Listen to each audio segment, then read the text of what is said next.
How to transfer SUI from Coinbase to Phantom Wallet. So hello guys and welcome back to today's video. So what you're going to do first is go to your Phantom Wallet over here in our extension and ensure that you have SUI enabled.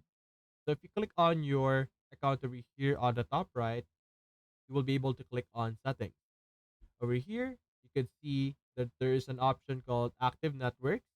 So click on active networks and ensure that SUI over here is enabled because that is what will allow us to receive SUI from Coinbase.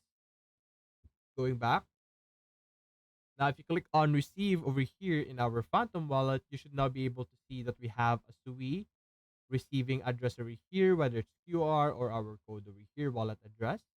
So now after getting this, you're just simply going to go to your Coinbase, whether it's on the phone or app or the website. You're just simply going to click on the transfer option, which will actually allow you to choose which wallets to interact with. And you're just simply going to choose or enter our wallet that we have gotten from Phantom Wallet over here. And then you're going to simply select how much SUI do you want to transfer.